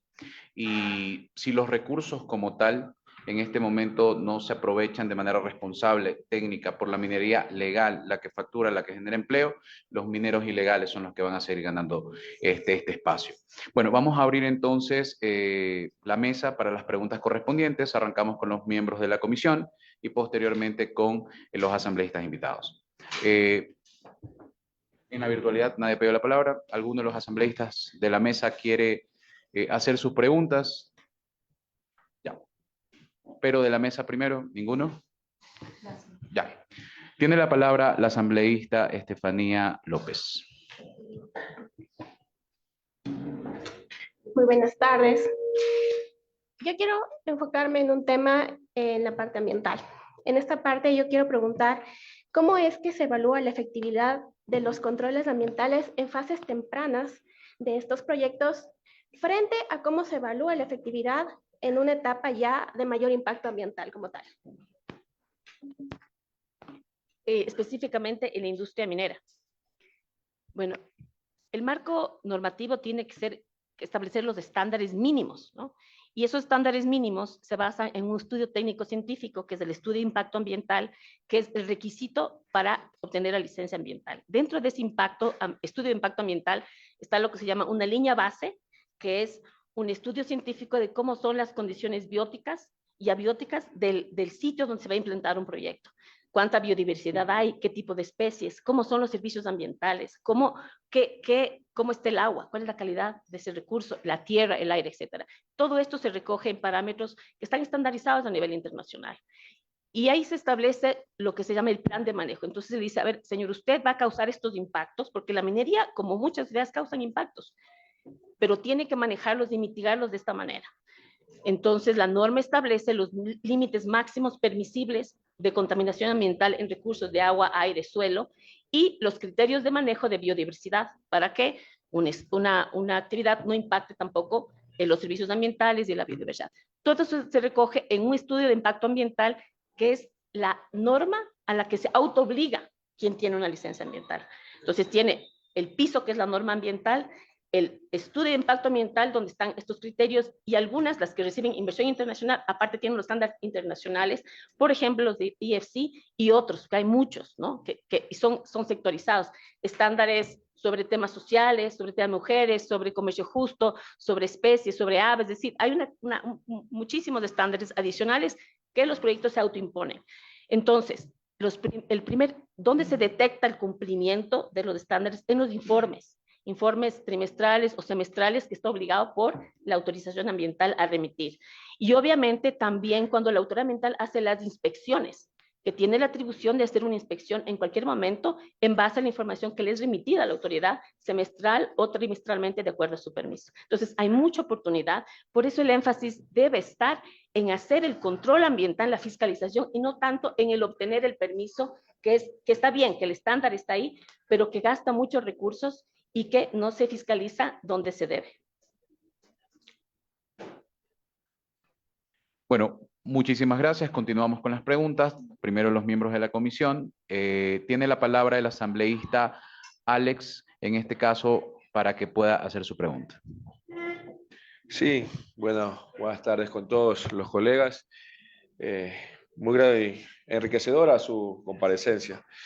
Bueno, creo que, recalcando lo que también indicó mi compañero Chamba en su introducción anterior, creo que lo importante aquí es el tema de las regalías, porque bien la noticia que nos dio ayer la ministra recalcaba y específicamente un cantón que en presupuesto general recibía cerca de 4 millones, pero que con las regalías iba a recibir casi el mismo presupuesto. Entonces, eso también va a ayudar obviamente a crecer, y la minería formal, la minería legal, es obviamente bien estructurada, con los parámetros adecuados, y para eso estamos aquí, para debatir justamente esos temas. Va a generar también que los municipios que están rodeados por estos grandes minerales puedan crecer, y ese es el objetivo, porque tenemos que crecer, porque ya no podemos vivir en ese estancamiento absurdo por teorías que hoy en día no son aplicables. Y bajo ese concepto, y perdón la introducción, quiero también que si usted considera que con este proyecto de ley se mejoraría el marco normativo para la exploración minera, ¿qué tan beneficioso sería? Muchas gracias. Creo que es un paso adelante la la disposición. Gracias. Creo que lo que menciona el proyecto es un paso adelante. Antes teníamos en exploración unas fases de 4, 2 años que tenían que ser renovados con la autoridad minera. Entonces había un desgaste muy grande, ¿no? de recursos para que el que no encontró nada en 4 años y quiere intentar y seguir invirtiendo 4 años más, pueda hacerlo. Hoy día consolidar eso en 11+3 le da al inversionista por lo menos la capacidad de planificar, ok, yo necesito levantar tantos capitales para 6, 7, 8 años, 10 años de exploración y así poder rendir, ¿no? Porque hay que entender esto y no es fácil porque el Ecuador no tiene un mercado de capitales. Nosotros no tenemos un mercado de capitales ligado internacionalmente, pero los recursos para exploración se levantan en el mercado de capitales internacional. Es decir, uno va a una bolsa y le dice, yo tengo esta idea, este proyecto de explorar en este país, ¿quién me apuesta? ¿No? Y la gente invierte. Invierten ahorros. Hay fondos de pensiones que invierten en minería. Es decir, cualquiera puede invertir, pero los fondos se levantan para exploración en el mercado de capitales. No es una gran chequera. A veces son personas que apuestan, sí, yo creo que Ecuador es un destino mineral que todavía falta por explorar e invierten. Y esa es la oportunidad, brindar un marco de exploración que atraiga a los inversionistas, tanto grandes, globales, como pequeños fondos de pensión o grandes fondos de pensión, como están en Europa, Canadá y Estados Unidos. Entonces, esta mejora de los tiempos nos va a permitir atraer más inversión y darle al inversionista un plazo más grande para levantar los capitales. Clarísimo, muchísimas gracias. Primero las damas, ya terminamos con los miembros de la comisión. Tiene la palabra la asambleísta Yela, por favor. Gracias. Gracias. Sí, yo, más que preguntas específicamente, yo sí quisiera hacer un comentario y es, por supuesto, la Cámara de Minas va a ver con buenos ojos un proyecto de ley que apoya la minería. Yo creo que eso es evidente. Ahora, sí me parece a mí de lo que decía la expositora, es que, claro, hay que mejorar el tema de trámites, hay que mejorar nomenclaturas, hay que aclarar cómo se llama una etapa, cómo se llama la otra etapa, pero lo que yo entiendo y lo que se desprende de esto es que no necesitas una ley económica urgente para aclarar nomenclaturas, para aclarar etapas, para que la palabra licencia se compagine con la ley orgánica del ambiente que dice autorizaciones administrativas ambientales. Eso no requiere una ley económica urgente, definitivamente. Eso, lo uno. Adicionalmente, y esto ya lo hablamos ayer, incluso ayer que estuvo la ministra aquí, el cambio de nomenclatura no tiene ningún sentido salvo que el objetivo sea que no se pida una licencia, sino hasta la fase de explotación 15 años después de que pensábamos la exploración, que es un poco lo que yo entiendo es el objetivo final de esta ley. Eso por un lado. Por otro lado, a mí sí me preocupa, por ejemplo, y esto es una cuestión que no lo dijimos ayer, el tema de la minería artesanal. Entiendo yo del proyecto de ley que si todos los mineros artesanales han cumplido los 10 años, ya no se les puede prorrogar y tienen que acogerse a la pequeña minería, en esencia van a desaparecer. Y esa es minería de subsistencia.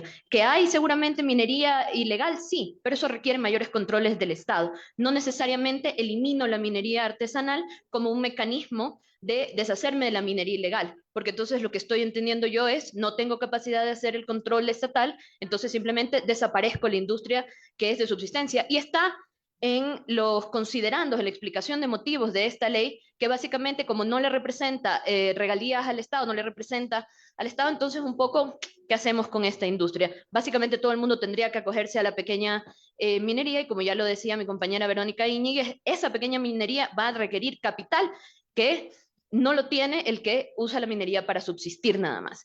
Y finalmente, a la asambleísta Chamba, que nos decía que cuando los municipios van a recibir regalías debería revisarse cómo van a invertir y tal. La ley que estamos tratando el día de hoy viene con esa información. Borran de la ley actual que no se van a mediar trámites innecesarios ni nada para entregarle las regalías a los municipios, y lo que dice es, ahora el Estado central va a aprobarte un informe para decidir cuándo, cómo y dónde vas a hacer. Si el Estado central está de acuerdo con cómo vas a gastarte las regalías, te lo aprueban. ¿Ya? Entonces, claro, suena lindo, pero en el fondo, y esto ya lo sabemos, eso va a ser una fuente más de coerción a los municipios, otra forma más de meter en la mano a cómo están gastando sus presupuestos y, por supuesto, un retroceso más en la autonomía. Porque ¿qué pasa con el municipio que no está de acuerdo con el gobierno central? No le apruebo nomás. Y ahí habrán infinitas razones de cómo decir que no le apruebo. Muy bien podrían decir que no coinciden las firmas. O sea, forma siempre va a haber. Entonces, viene en la ley asambleísta Chamba, está de revisar, pero a mí me parece que eso va a causar más inconvenientes de lo que va a resolver. Muchas gracias. Bueno, creo que ahí no hubo pregunta. Es el comentario de la asambleísta. Sí, por favor, eso le Solo para... Entiendo la preocupación sobre la minería. Entiendo la preocupación sobre la minería artesanal. No conozco la motivación técnica, pero se entiende que si después de 10 años de aprovechamiento de un yacimiento o una veta superficial todavía hay más mineral, estamos hablando de un depósito que requiere un tratamiento de pequeña minería por el volumen de depósito y de mineral que está presente. No, entonces, obviamente son cosas que se pueden regular y clarificar en el transcurso de la discusión. Sin duda tenemos que mejorar la minería artesanal, porque por ahí se está justificando toda la minería ilegal, y ese es el comienzo, ¿no?, de la minería ilegal en muchas localidades del país. Pero entiendo también que lo que se requiere es poder desarrollar capacidades en los mineros artesanales, ¿no?, con la previsibilidad suficiente. Si ellos tienen una veta o un yacimiento que les va a demorar con métodos artesanales explotar más de 10 años, ya están hablando de una escala de mayor regulación, que es la minería, la de pequeña minería. Presidente, si me permite un par de comentarios, asambleísta Yela, buenas tardes ya, buenas tardes. Tal vez el carácter urgente de esta ley está alineado a dos temas importantes. La primera, dotar de un marco estable para la generación no renovable. Es parte de todas estas motivaciones. Otra cosa que también hay que poner sobre la mesa: la minería ilegal está arrasando con nuestro país. Lo vemos todo el tiempo, todos los días. Ha cobrado vidas de valientes, incluso militares y soldados de la patria, que están cayendo bajo esta amenaza enmarcada en el crimen organizado. El Estado ecuatoriano tiene este gran desafío, pero también el fortalecimiento normativo va a permitir avanzar a los formales y también a depurar a aquellos que no están cumpliendo con la ley, por una parte. Por otra parte, quiero hacer referencia a lo que usted hablaba sobre las regalías a los municipios. Ustedes, señores asambleístas, en este momento tienen una oportunidad histórica para desarrollar un marco normativo que pueda a su vez impulsar el sector que será el futuro del Ecuador. Compartimos con usted profundamente la preocupación de el reparto de regalías a territorio. Esta también es la oportunidad de introducir figuras que están funcionando en otros países. Nuestros vecinos peruanos han introducido la figura de obras por impuestos. Parte de los impuestos y regalías que una compañía minera tiene que pagar se puede devengar en obras que necesita esa comunidad. Hay una lista, ellos manejan una lista, no se puede pagar en fiestas patronales, ni en nuevos vehículos para el alcalde, sino hay ítems ya establecidos: obra pública, saneamiento, plantas de tratamiento de agua, etcétera, etcétera. Eso se paga con la obra. Ganan todos. Gana el gobierno autónomo descentralizado, por supuesto gana la comunidad, gana el gobierno central, a quien se le alivia el peso del pago y de canalización de recursos a los GATS.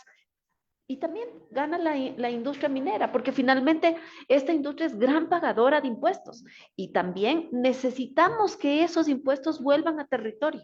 Entonces, dejar esas ideas. Está bien, sí.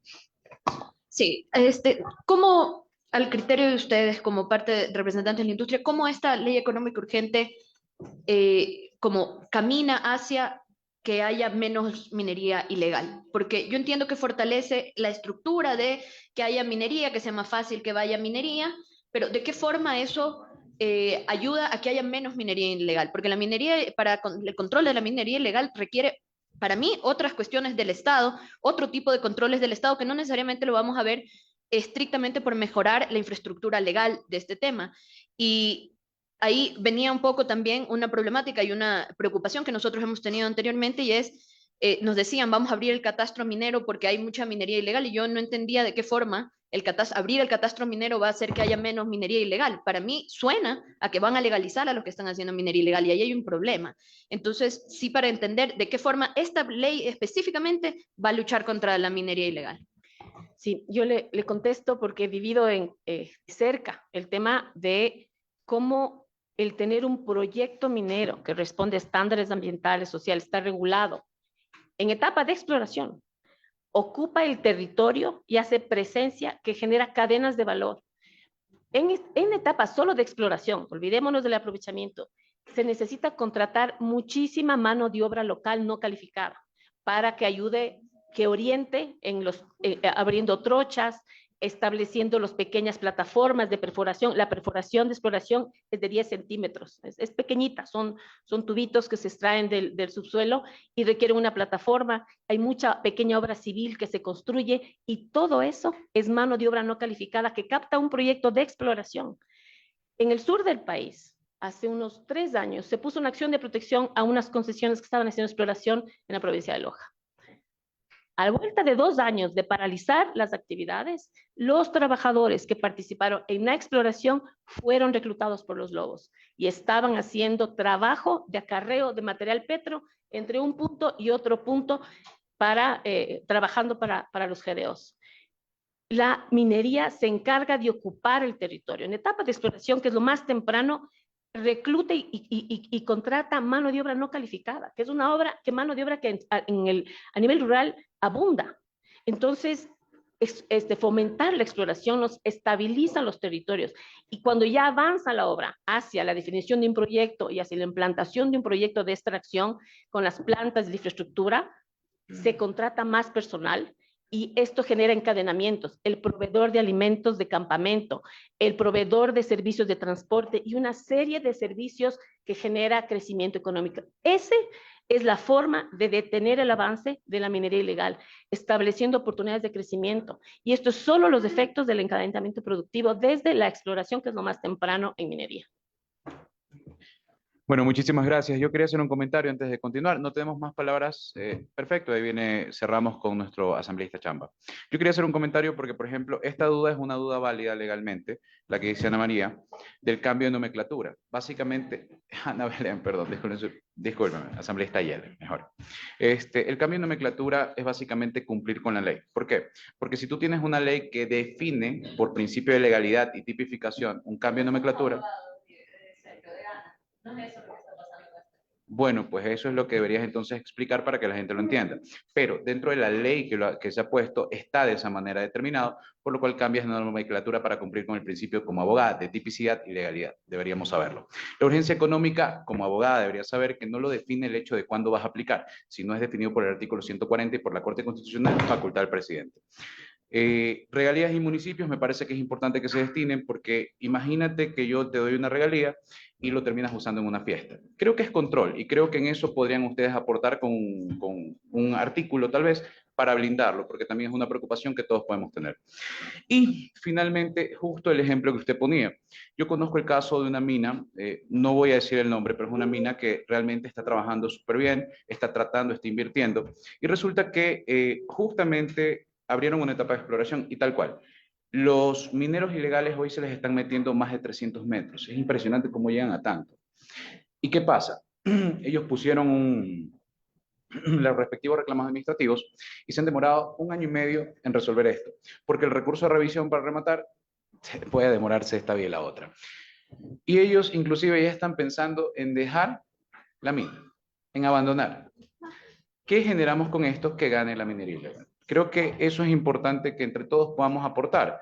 Vamos a aportar a que este proyecto de ley no vulnere derechos, pero sí fomente la minería legal, que al final pues van a terminar siendo recursos para los ecuatorianos, para, en este caso, las personas que les puede interesar entrar a minería, fomenten esto. Yo también quiero, porque efectivamente se contrata pues mano de obra local. Finalmente, les agradezco a todos por el respeto que se ha manejado. Asambleísta Chamba tiene el uso de la palabra. Muchas gracias. Muchas gracias, colega presidente. Bueno, han habido muy buenos expositores y los he escuchado atentamente con relación al tema de minería y felicitarla a la doctora María Eulalia Silva, presidenta ejecutiva de la Cámara de Minería, a la doctora también que nos ha hecho una exposición muy clara, pero también es importante decir algo. A través de la historia política de este país, no ha habido un presidente que le haya prestado la atención debida al caso de la minería, como lo viene haciendo el presidente Daniel Noboa.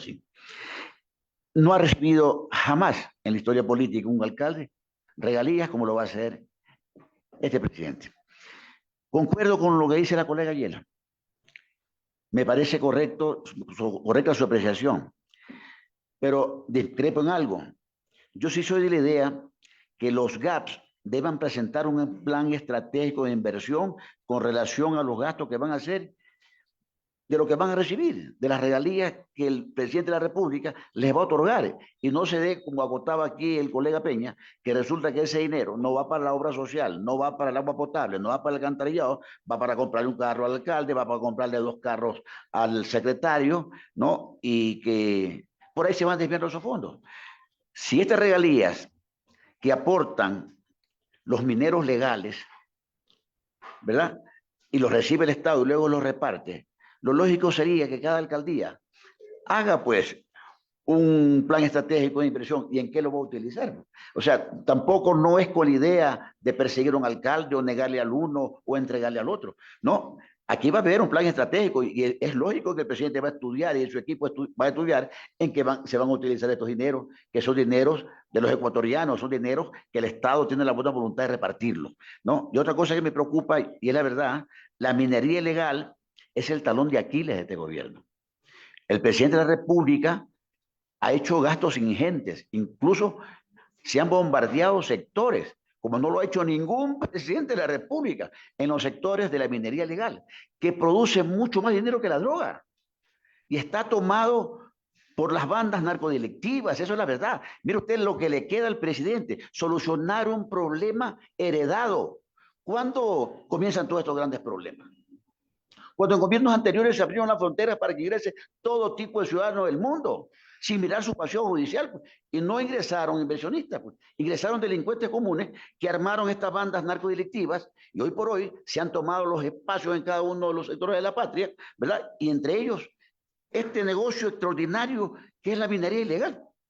Entonces, yo sí estoy de acuerdo, como dijo la doctora, que este es un momento histórico para ustedes, quienes conforman esta comisión, de hacer normas, leyes, para poder parar esta minería que en realidad le hace daño al ciudadano, porque este tipo de minería no producen centavos para el gobierno. Ellos no tributan, pero los que hacen minería legal, ellos sí tributan. Entonces, está en las manos de ustedes, quienes conforman esta comisión, recibir los aportes de cada uno de ustedes y armar un buen producto para que este proyecto sea un proyecto, ¿verdad?, que sea de beneficio para los ecuatorianos. Solamente eso, señor presidente. Muchas gracias. Bueno, quería agradecerles por su ponencia súper clara, por su tiempo, por estar aquí. Siempre bienvenidas. Creemos que es parte de todos los que estamos como miembros de esta comisión, en la Asamblea Nacional también, de aportar este proyecto de ley para que sea un proyecto de ley que efectivamente pueda llegar a tener inclusive una unanimidad. Todos sabemos que es necesario lo que estamos enfrentando contra la minería ilegal. Es momento de parar esto y creo que tenemos esa oportunidad histórica todos los asambleístas. A los asambleístas de la comisión, muchísimas gracias por el respeto. A las invitadas también, muchas gracias, siempre bienvenidas.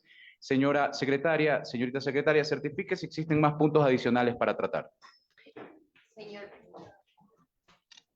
Señor presidente encargado, señores miembros de la mesa, cumplo con informar que no existen puntos pendientes que tratar dentro del orden del día.